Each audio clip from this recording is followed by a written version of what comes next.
So I think one reason people make excuses is that it takes the pressure off of them. Here's why. If they can blame something outside of them for the reason that they're not performing at their best, it takes the pressure off. It relieves them of accountability. The problem with that is that when you look outside of yourself, you're completely denying the power that you have within yourself, right? And you're giving that power to the excuse. Are you a scaling SaaS founder? Ready to make the leap from leading a team to leading an organization? Join us each week as we refill your think tank with actionable tips and strategies from great business minds you know and those you don't know yet. This is SaaS Fuel with your host, 5-time entrepreneur, SaaS founder, and globetrotting adventurer, Jeff Maines. Welcome back to the SaaS Fuel podcast, where entrepreneurs turn caffeine into companies, chaos into clarity, and what if into watch this. Or, maybe in Texas, it's here, hold my beer. I'm your host, Jeff Maines. I help B2B SaaS founders like you grow from traction to scale. Here, growth is more than just numbers. It's about crafting a future-proof company, premium valuation, and leaders who build a business of significance while living epic, adventurous lives. What's standing between you and your potential? Real limitations or just well polished excuses? Today's episode is powerful and a deeply personal episode. We'll explore what it really means to overcome adversity, not through hype or hustle, but through mindset, clarity, and courageous action. Our guest, who has crushed limitations both on the court and in life, shares how shifting your perspective can turn obstacles into opportunities and fear into fuel. From navigating life with physical challenges to competing in Division One athletics, his story isn't just about resilience. It is a playbook for it.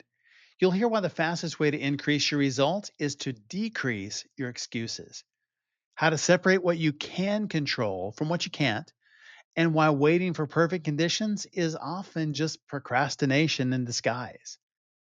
Using tennis as a metaphor for life, he delivers punchy, memorable truths like you'll never reach higher with your hands in your pockets and things that challenge you to show up, lean in, and swing with everything you've got.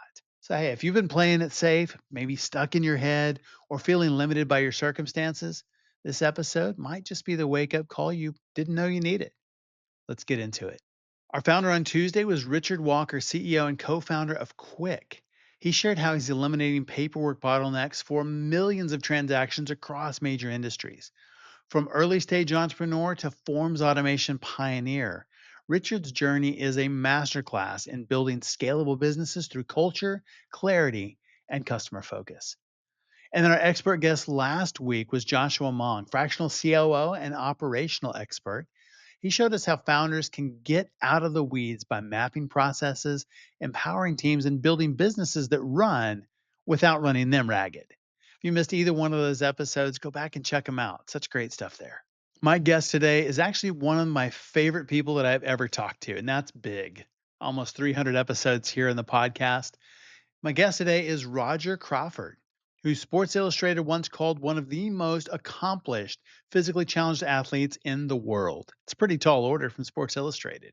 After a Division I tennis career that defied all odds, Roger traded the court for the stage, becoming a globally recognized motivational speaker, best-selling author, and Hall of Famer.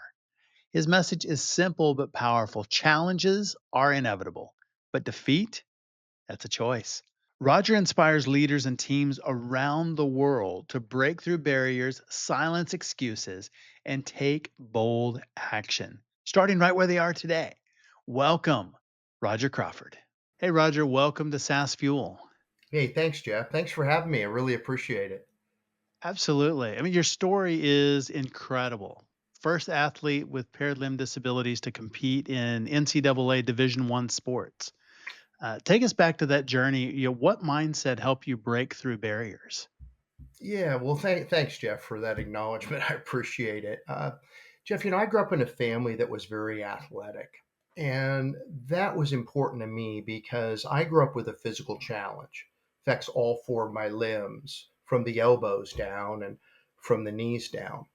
So, as you can imagine, I was looking for ways to fit in, kind of finding my lane, if you will. And for me, it really came in the form of athletics.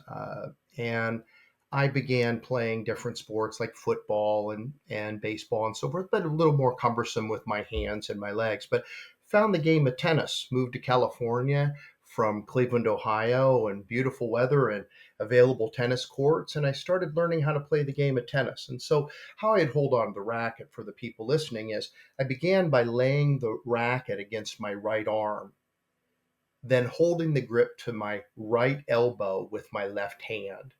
So I hit everything with two hands. So, Jeff, I say that my life changed when I walked into a tennis store and I looked up and I saw the holy grail of tennis rackets. It was the Wilson T2000.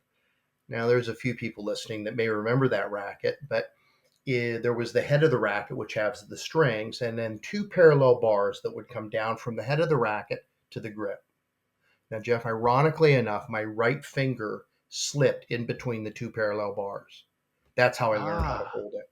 It's funny. People often say, Roger, that was such an innovative way to grip a tennis racket. And I say, honestly, my finger just got stuck. That's how I learned how to hold it. But uh, my parents brought me up with the philosophy that everybody has challenges. Yeah, Some challenges you can see and some you can't. Obviously, I could. So I grew up with the mindset of, first of all, that I wasn't disadvantaged. And number two, no excuses. See, because that's I have big. learned in my life that the fastest way to increase results is decrease excuses. When you eliminate those self imposed barriers that you create by making excuses, it's amazing how your results will increase. So often people ask me, Roger, why didn't you compete in the Paralympics? I said, back then they didn't have that. So I Mhm. was competing against able bodied people. And here's what I learned playing tennis, Jeff, that I wasn't the fastest and I wasn't the most powerful. But I found that if you can hit the ball over the net one more time than the other person, you win the point. And I think we can extrapolate that out into all areas of our life, in our personal life, in our professional life. Consistency is more important than perfection.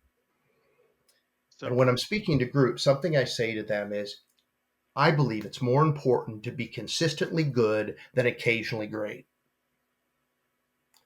Because I see it so often, at least in the game of tennis, you see these players that are very flashy, if you will, and they can hit Right. these beautiful winning shots, but they're not consistent. And at the end of the day, consistency is, I think, what really matters.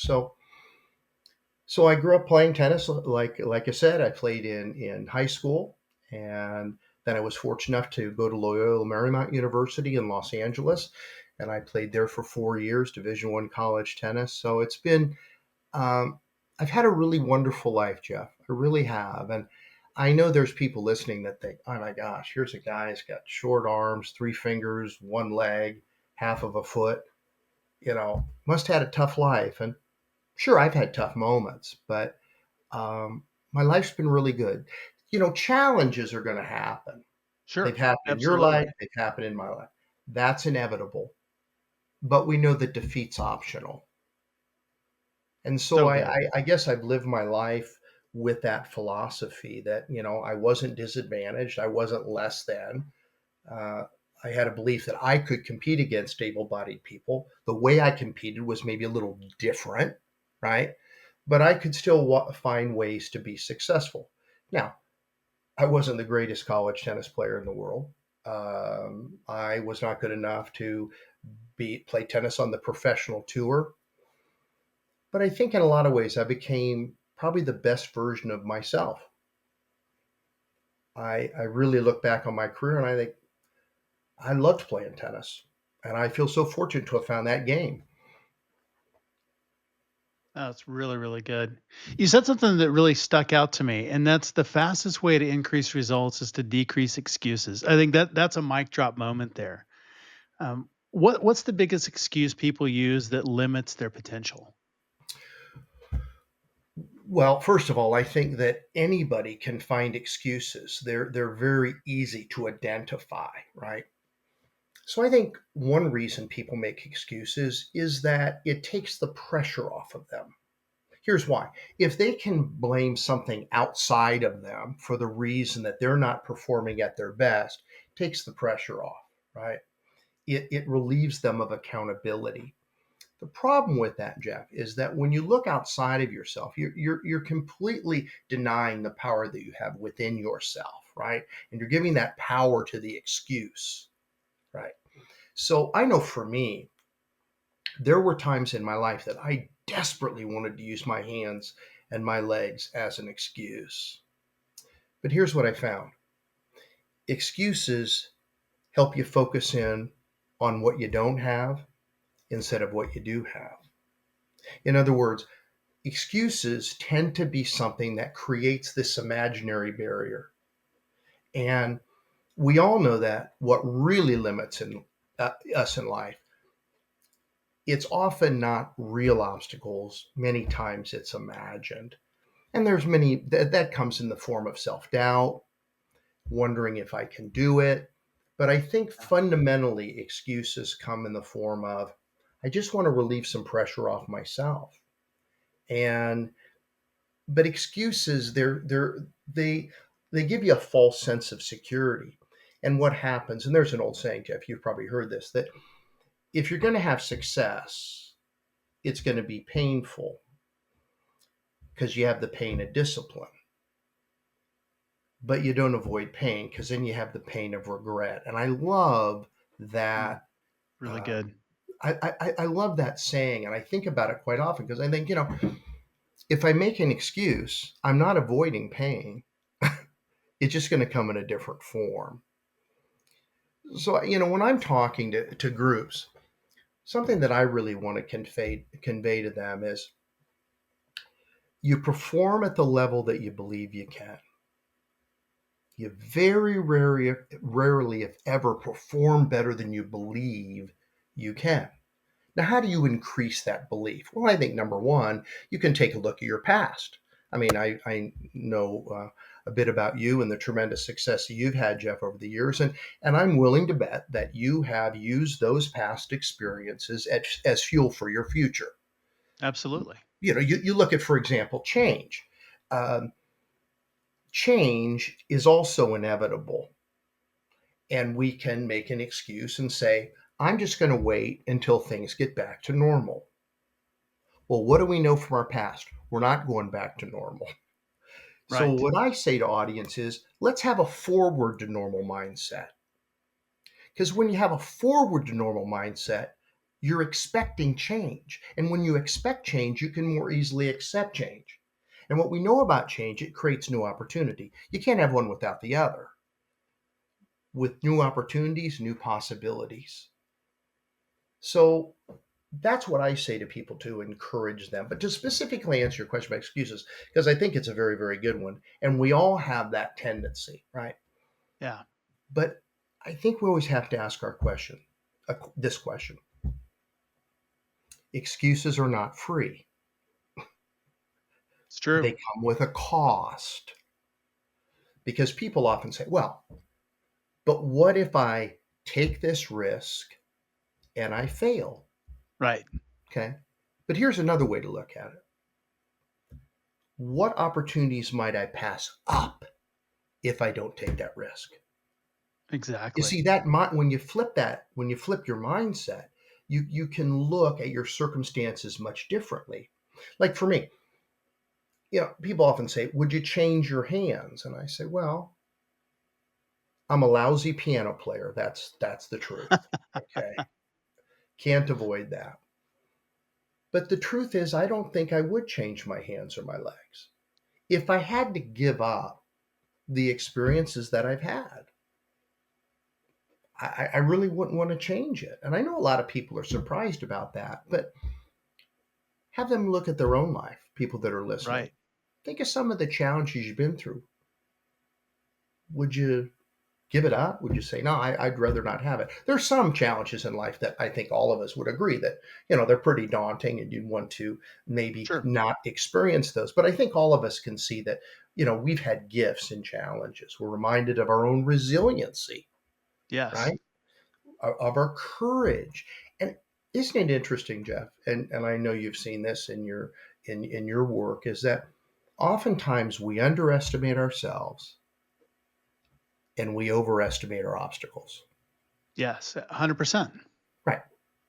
It's easy to do, but um, I think it also gets down to, what are the questions that are we asking ourselves? Are we looking for ways to uplift and encourage ourselves and to become the best version of ourselves every single day? Because something that I've learned as I've gotten older is that life goes by very, very quickly.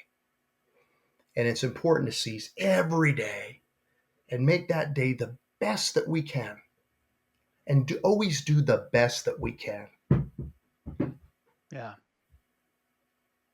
It's really good. I think that's one of those things that comes with age and experience, is you Sure. get to a point and kind of looking back and really understanding, what a gift every day is. Oh, absolutely, no, no doubt, no doubt. And I have 4 kids, and that's something That'll that do I it. share with them. Yeah, thanks. That's something I share with them quite often, right? It's like don't miss the day. Make it the best day that you can. But I think everybody that's listening, we all have these amazing gifts within us. There'll never be anybody with the same mindset or skill set as you have. So the question is, how can I take my skill set combined with my mindset and become my very, very best? Why do you think mindset is the best single predictor of success? Well, we talked a little bit about that earlier, is that we very rarely, if ever, perform better than we believe we can. Yeah, But I think everybody would agree with this as far as mindset goes. Have you found that when you believe something is impossible, that you work really hard at proving yourself right? sometimes. Yeah, Sometimes, right? In the same yeah, respect, if you believe something is possible, you're going to work really hard at proving yourself right. yes, I think we'd all agree that the better that we choose to think, the better results we get. Because what we believe is possible becomes our ceiling, right? We very rarely, if ever, go beyond that ceiling. And in true. many ways, Jeff, for me, that was a real opportunity because I didn't see other people that had physical challenges like mine, competing in athletics, just didn't see it. So there wasn't really a ceiling, right? I just found that, boy, there were things that I could do, and I didn't really have a lot of role models or people to look to and say, well, this is possible. I just kept going. And I think oftentimes, Jeff, that when it comes to mindset, it's so easy to be detoured by negativity in our world Yeah, because there's a lot of it, right? But we have to remember that negativity sells. And one of the reasons negativity sells is because it's more of a rare occurrence than something positive happening. right. Because the truth today, I think that in our world, there's never been more opportunities. There's never been more possibilities. And I just see it every single day. I look at the technological advances. I look at new possibilities that are emerging every single day. I think that's again gets back to this mindset of thinking forward to normal and realizing that the skills and abilities that we have today, are they going to serve us as well tomorrow? Likely not. Right. So it's important, I think, Jeff, to never let the change outside exceed the change inside.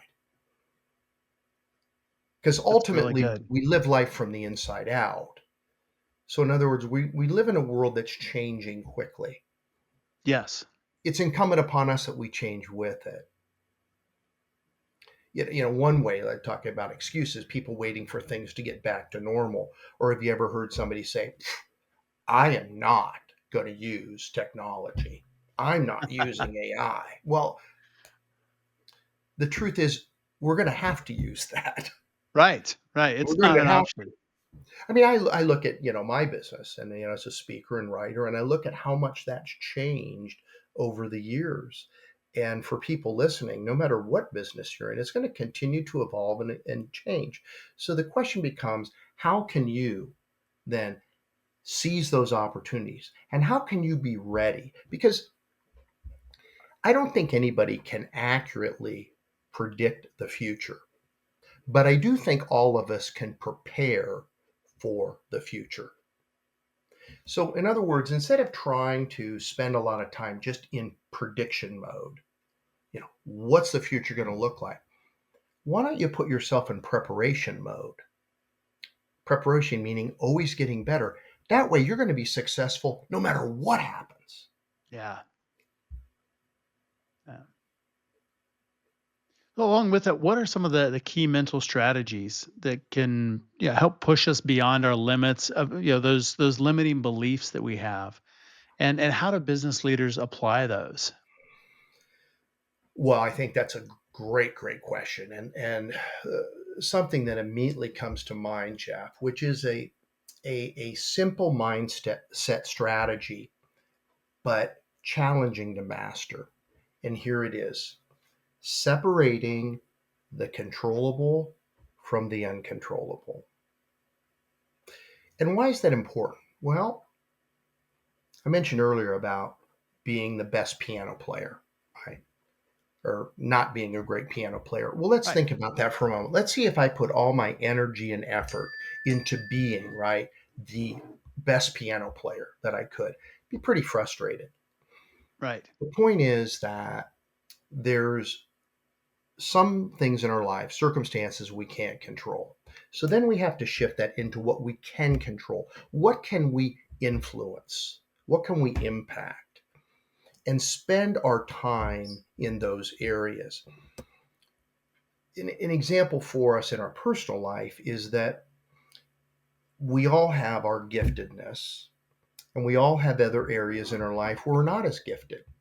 Well, Sure. we can spend a lot of time trying to work on our weaknesses, but the truth is, at the end of the day, we're probably going to be mediocre. But Right. if we spend our time with our giftedness, then ultimately we're going to become really extraordinary. Second mindset strategy that I would say to people is this: clarity. Mm. Clarity. So good. I think about in the game of tennis, and I've had the opportunity of, through my work with Tennis Channel, it's been just a great opportunity for me that I've been able to interact with some of the top tennis players. And I will never forget being in a room with Rafa Nadal. Now, for people listening that aren't tennis fans, I'll just tell you that Rafa Nadal is one of the great champions of all time. Yes. He is admired worldwide for his tenacity, his resiliency. I'll never forget, Jeff. Person asked him this question: Rafa, what is your goal for the upcoming year? And I'm thinking to myself, well, he's a Grand Slam champion, so he's probably going to say something like, well, I'd like to win two Grand Slam championships this year, and, one on clay, one on grass. But what he said was very simple, but I want you to hear the clarity. He said to have a good practice tomorrow. And I was like, a good practice? And they followed up. They said, well, tell me a little bit more about that. He said, well, no, that's it. I have to have a good practice tomorrow. That's all I'm thinking about. That's the clarity for my upcoming year. And he said, if I can accomplish that, then I can move on to my next goal. Now, Mm. I thought that was incredibly powerful. And I thought that was clarity. So I would ask people to think about what is it that they would like to accomplish, and then break it down like Rafa Nadal. Like what is the ultimate objective that you'd like to accomplish this year? And then what do you got to do today to make that possible? Because we all know that it's that cumulative effect, what you do day to day. It's having that long-term plan, no question about it, but having clarity on what you're going to do today. Hope that makes sense, Jeff, because I just It think that's a does. real powerful concept. And then the other thing that I've learned from these top tennis players is execution. Mm. It's execution. It's execution of both strategies, tactics, and consistent execution. I just think that no matter who you are, no matter what you do, that ability to execute, in tennis, it's called the follow through. They Yes. say that as well. Golf, right? So, what is your follow through? And really clearly define what does that execution look like? That's the difference on a tennis court. I'm just going to use tennis again as an analogy, but there's two types of players: ones that play to win, the ones that play not to lose. So what's the difference? Well, all of what we talked about, it's mindset, it's execution, it's looking at risk as, hey, what if I fail? What if I miss that shot? But then flipping your mindset and say, well, what if I didn't take the shot? What opportunities may I pass up? Right. So I think that's the difference between playing to win and playing not to lose. Ready to dominate your market and skyrocket your revenue? Dive into Small Fish Big Pond, delivering a world class business that swims circles around competitors. This book is packed with powerful marketing and leadership insights guaranteed to transform your business and operate world class. Small Fish Big Pond delivers proven strategies to sharpen your marketing message, deliver unmatched value to your clients, and guide your prospects' buying journey to one inevitable conclusion: that your company is the only solution for them. Inside, you'll find step by step frameworks and time tested growth principles to attract your ideal clients, convert them, and then turn them into your passionate brand ambassadors. Grab your copy today in print, ebook, or audio at smallfishbigpond.com or on Amazon. Plus, remember, every book sale supports charity. All profits go there. Always have, always will. So dive in and make a difference. We do that with mindset and really kind of maintaining the growth mindset. Um, how does that impact our ability or our willingness to embrace failure or to really take responsibility when things don't go our way? Right, right. So I love Carol Dweck's work on mindset. I think that her Yes, idea, I just think there's so many powerful principles that we can unpack with growth mindset. But kind of the essence of it is growth mindset is the belief that you can grow, you can get better, you can seize new opportunities. I think it's very, very powerful. I would say that for people listening, seek out opportunities to challenge yourself. mm, Seek out opportunities to do something that you've never done before, right? And don't be focused so much on the outcome, be focused on the process. Because the process is where the growth comes from. that's So good. I would ask you, do something that you've never done before. And then number two, this again with growth mindset, understand that fear can be a useful emotion. Anxiety is a limiting emotion. Mm, So fear is tied to circumstance.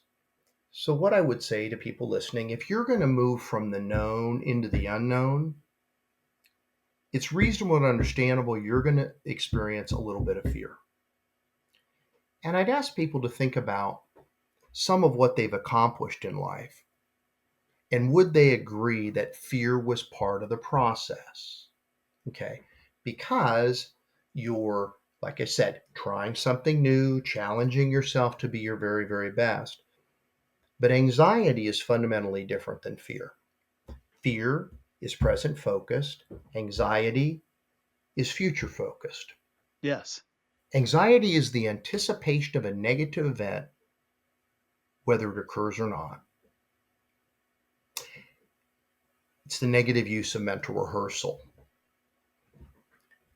So often we start to experience fear and we let that drift into anxiety.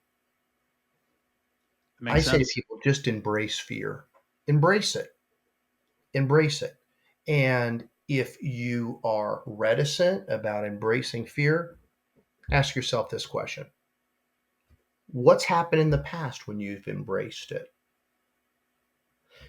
So, Jeff, here's the example I would use out of my own life. And I preface this by saying, as people hear this, I don't want them to think necessarily about just my experience, but sort of the essence of it and see how it Mhm. applies in their life.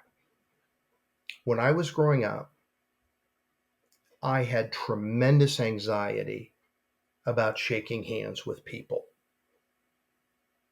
Here's why. I thought they're going to reject me. They're not going to want to shake my hand. They're going to ridicule me. I'm not going to do it. So what happened was I realized that I can't control those circumstances, but here's what I can control.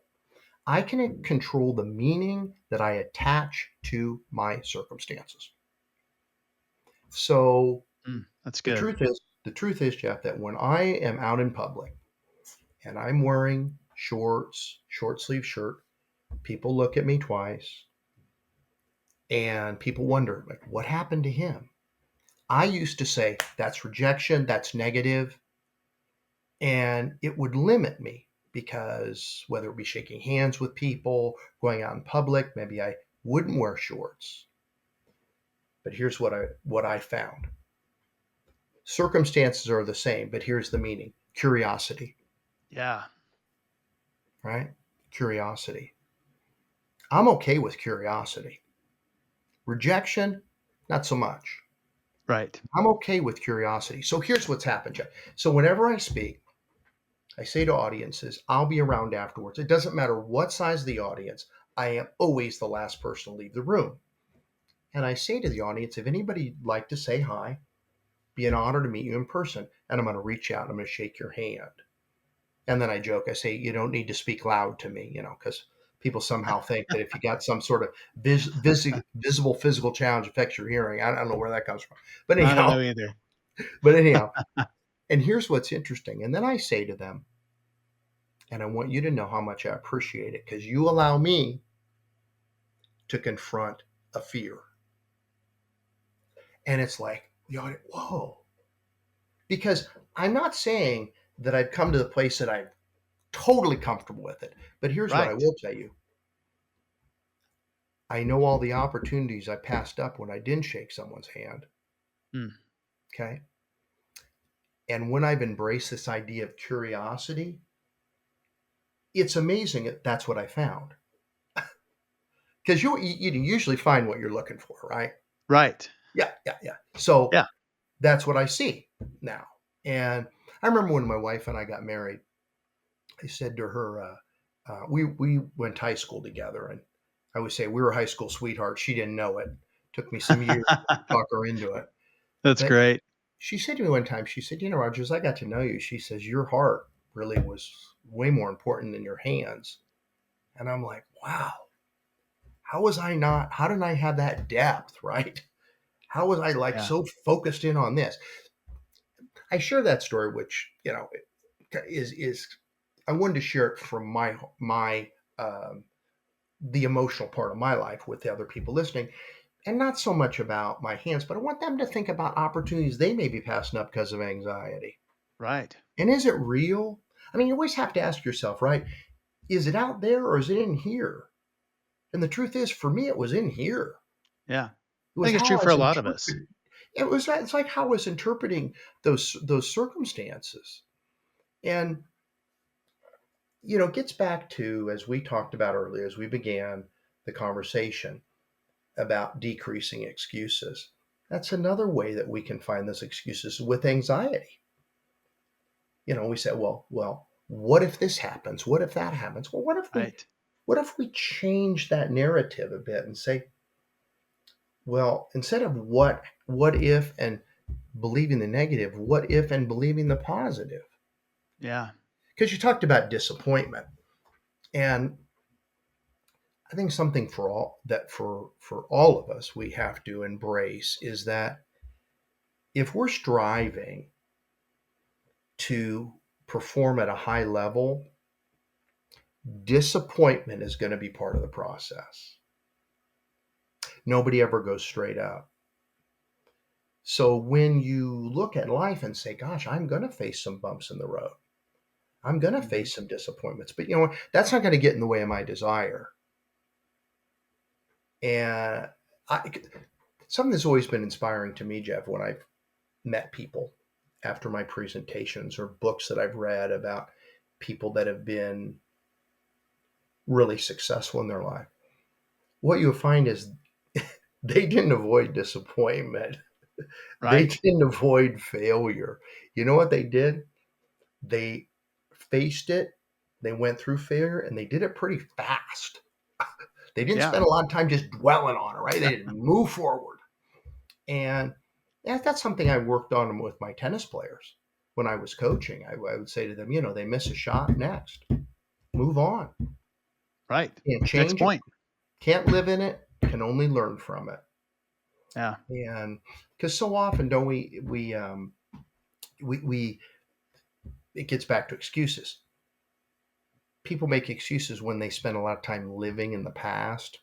And what they do is they relive and they rehash, you know, past grievances and failure, if you will. And then what they do, they start to rehearse future results.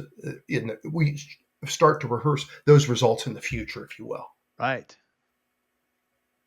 Come up with the excuses before things even happen. That's ex- When this doesn't work, here's going to be the reason why. that that's exactly right. And so, um, one other thing wanted to mention, I talked about what you can control and what you can't. Um, Nobody controls the quality and the content of your thoughts. Only you. Nobody else does that. So that's something that is in your sphere of influence, right? The way that you think. And I know as we're recording this, I mean, the um, financial markets have been in turbulence, and you know a lot has Sure. been going on in our world. And I was listening to Warren Buffett, and he said something so profound. And they said, "What would you advise people during these times?" And he said, "In times like these, never forget there have been times like these." Yep. Wow! I was like, "Now that is powerful." It And I is. thought, wow, how could we apply that in all of our lives? I think one of the reasons, Jeff, that I love to do what I do as a speaker is I really enjoy hopefully encouraging people because I know that so often people look at me and think, man, this guy's really had some disadvantages, you know, or I wouldn't want to be that guy. And what I hope I can do is encourage them and say, you know what, my life's been pretty great. And there's some things that I've learned and some things that I've done that have helped my life reach this level. And here's the point, these are things that you can do too. And it's success always leaves clues.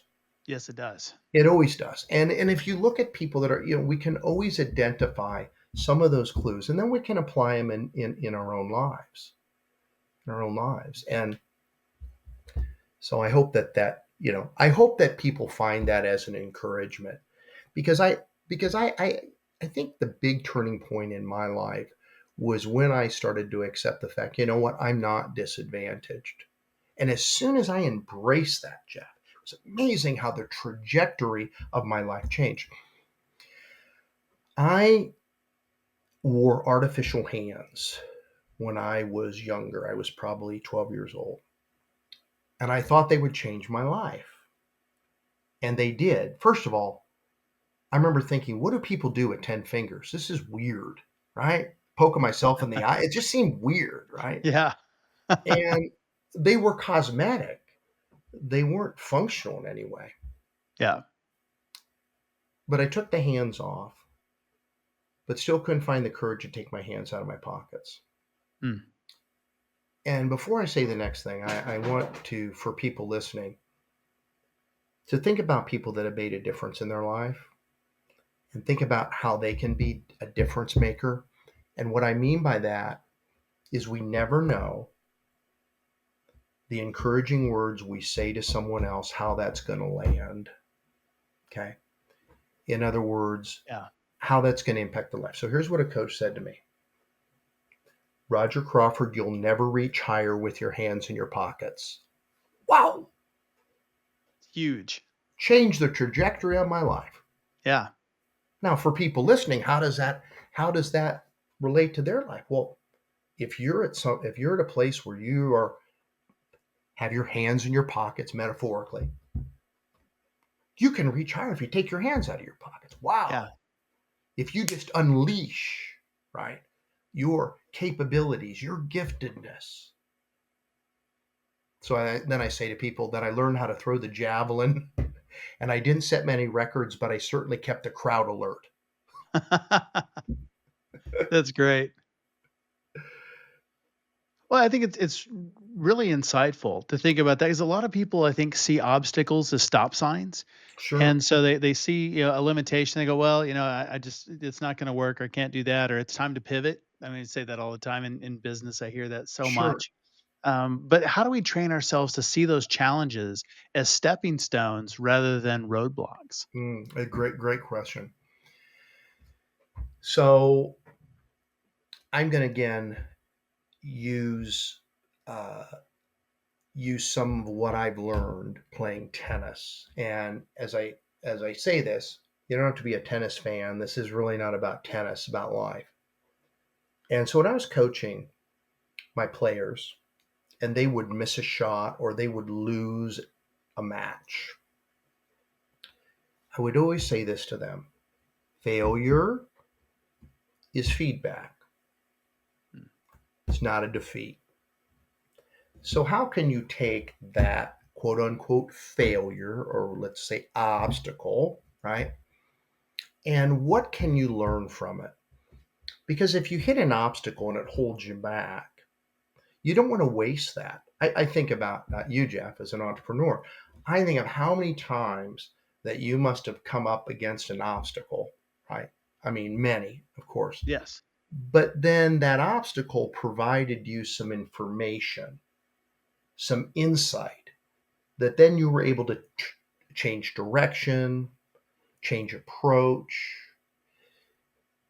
So we can't let that stop us.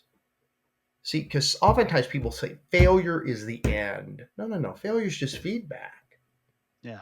I'll never forget, I was a speaker at a large insurance organization, and they were acknowledging people that had been in the company for a long time and had great success. And they said, they introduced somebody and said that they'd been with the company for 40 years and had been one of the top salesperson. I said, I got to talk to this person and learn from them. And I said, tell me about your success. And he says, well, I was a first year professional 40 times. And he said, I remembered how I felt the first day, the excitement, how I was looking forward to the future and being successful. And then he said, at the beginning of every year, I'd reflect back on that and I would adopt the same mindset. He said, in addition, he said, I would remember back that first year and I remembered how many times I failed. Mm. And he said, what it reminded me of was that failure was really a step forward because I was different as a different person. I had more wisdom, more insight. I think about back to, because I think this ties in, having my hands in my pockets. I was, um, I was in many ways hiding my scars. And something I share with people is don't hide your scars because they're evidence that you maybe got a little beat up, but you didn't get knocked out. Yeah. And scars have a lot of information to share with us. Now, we can talk about external scars or internal scars, but I think back of what he said, I thought that was incredibly powerful because it kind of sort of brings us back to as we began our career and reminded us of what we've learned. Really, you know, as we're talking about this idea of failure and obstacles, that is going to be part of life. And I think we fool ourselves into believing that we can just avoid it. We can circumvent those, but we can't. And once we embrace that and believe that that is going to be part of our process, it's amazing how our motivation increases, how we start to think at a different level. And and what I mean by a different level, Jeff, is that we are expecting change. We know there's going to be adversity, there's going to be obstacles, there's going to be failure, Right. but we have made the decision in advance that we are continuing on because we have clarity. And I think that's a very, very powerful principle. I mean, we talked earlier again about this idea of consistency, and I Right. was relating it to tennis, but I would think about you. I mean, you could speak to this so powerfully. Your own life is you see how many times consistency has won the day in your various businesses. It's just staying the course. Yes. Yeah. I Just think staying that the course, that's the no matter mark of a what. champion is consistency. Exactly. Absolutely. And so yeah, so I hope that I hope there's people listening that find that encouraging, because like I said, that's my that's the greatest blessing in my life. Someone asked me, said, what are written on your tombstone? And I thought about it. I said, well, here it is. I'd rather be playing tennis. Frankly, that's what I want. Yeah, But that's good. uh, but as I thought about it, I thought, I hope that I could encourage some people. Yeah. Yeah. Well, if someone listening today may be struggling with self-doubt or excuses, leadership, and we run into all sorts of obstacles along the way. What's the one piece of advice you'd give them that will help them change their trajectory? Well, that is a very, very good question, and I touched on it a little bit earlier, but it was the idea of not underestimating yourself and overestimating your obstacles. Uh, I would ask people to first of all understand that their mindset is what they believe they can do. Their skill set is what they can do. So mindset really drives and pushes skill set. So I'd ask people to, first of all, identify where's their giftedness. What can they do that has the most impact and the most influence? And then how can they make that even better to take that to extraordinary? Number two, I would say to people to, as they think about their goals that they'd like to accomplish in their life, to also identify purpose. Here's what I mean. Goals are cerebral. Goals are something that we wrap our mind around, and goals require an intellectual commitment. Purpose is something you wrap your heart around. So good. Purpose requires an emotional commitment. That gets back to what we talk about a higher level of thinking. And Hmm. what I mean by that, I think goals are great. Goals are great, right? Goals are a metric of progress. We absolutely need them. But I want people to think about their purpose. What is it they can wrap their heart around? Because if you can wrap your heart around something, that is what increases your resiliency. Goals have some influence, but the power becomes in the form of purpose. Yeah. So, what is it for people listening that they can wrap their heart around, because then you're not going to let your disappointments get in the way of your desire Right. because you're emotionally connected to it. You know, because what I found about great leaders and great people that have been incredibly successful, you would be one great example, Jeff, that someone I really admire, is that they're always looking for ways to deliver a little more value. And I'll never forget, I was in a clothing store and I was looking at the men's suits, and this guy came up to me and said, "Well, can I help you?" And I said, "Well, no, thank you. I'm just looking at the suits." He said, "Well, may I ask why?" And I said, "Well," I said, "frankly, it's because of my arms and my legs." I said, "It requires a lot of alteration for the suit to fit properly." And he looked at me and says, "Well, most athletic men have that problem." Ah, so good. Wow, That's a good, great right? answer. Yeah. Wow, great. So, so I said, "Well, thank you very much." And I said, "Well, sure, I'll try on a suit." And I try it on. The arms are a little long. I'm thinking, "Oh my gosh, should I purchase a suit or shouldn't I?" And finally, I said, "Well, I don't need to make the decision. I'll check with him first." Because I say, it's not every day you work with an expert in athletic men clothing. He had established himself as an expert in my eyes because he was providing this solution. So, so I bought the suit, and I'll never forget. It was in Louisiana. There was a sign in the Dillard's department store, and it says, "We never neglect the lanyard." And I asked him what that meant, and he said, "Well, it's a French Cajun." And you may have heard the word lanyard before, Jeff, but he explained to me that if you walked into a place of business and the customer said, "The merchant, I'd like 2 pounds of grain." He said, "Well, the merchant would take maybe like a burlap sack and then a scoop and scoop out of the barrel, then in the burlap sack. And now it registered 2 pounds, which is what the customer asked for. But then the merchant takes the scoop one more time into the barrel. And as he or she is pouring it, they say, 'Here's a little lagniappe.' Hmm. The definition is beyond full measure. It means a little extra." So I Nice. share that story for two reasons. You were asking me what would I share with people as they look into the future.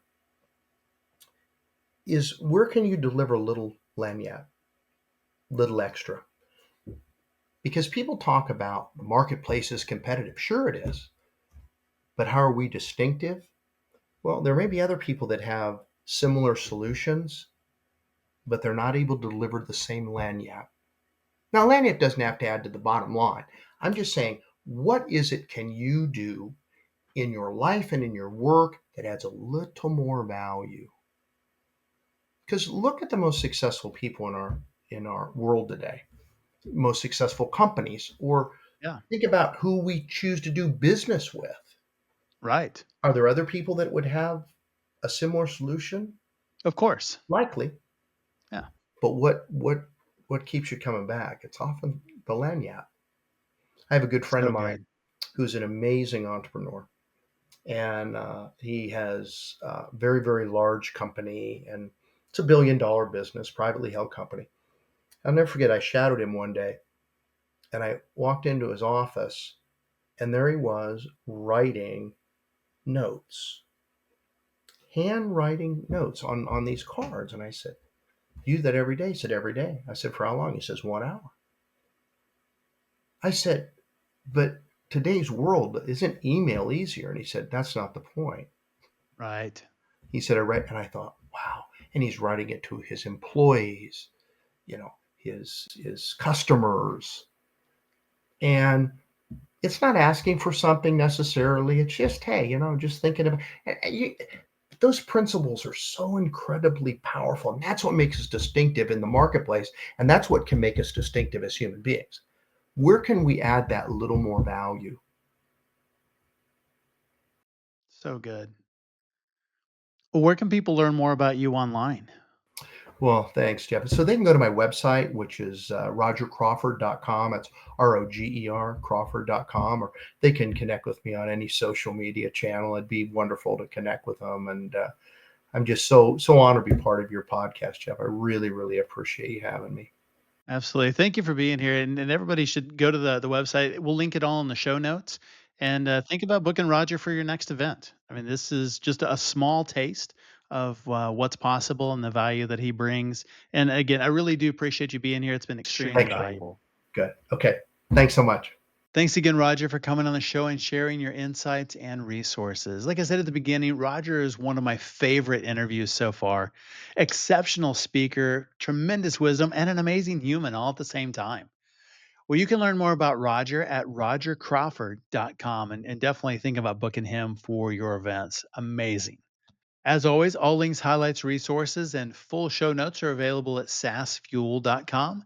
And of course, check out our YouTube channel as well. It's at Champion Leadership. We have full video episodes, training, shorts, outtakes, lots of stuff over there for you on YouTube. And thought leaders share. Share this episode with someone who brings both vision and compassion to their work. Yeah, that's something really inspiring about Roger, isn't it? Everyone who shares this week gets a limited edition holographic Pokemon card that says CEO Energy, and that will make your pitch deck sparkle with confidence. What if you could turn prompts into profits with just a few words? Next time, we'll be joined by Jonathan Mast, AI prompting expert and digital innovator. He'll share how entrepreneurs are using smart prompts to save time, grow revenue, and deliver more value through actionable AI. Then, what if you could understand your business finances the same way your grandma explained stuff to you as a kid? Phil McGelvray is here with us and brings real world wisdom and global research on financial literacy to help founders build cash flow rich businesses they love without the overwhelm or the jargon. So I will see you next time. And as always, enjoy the journey. Thanks for listening to SaaS Fuel. Full show notes for each episode, which includes a summary, key takeaways, quotes, and any resources mentioned, are available at saasfuel.com. Be sure to follow and subscribe wherever you listen to podcasts. And if you're enjoying the content and getting value from these episodes, please leave us a rating and review at ratethispodcast.com/saasfuel. We'll be sure to read these out on future episodes. Let's go!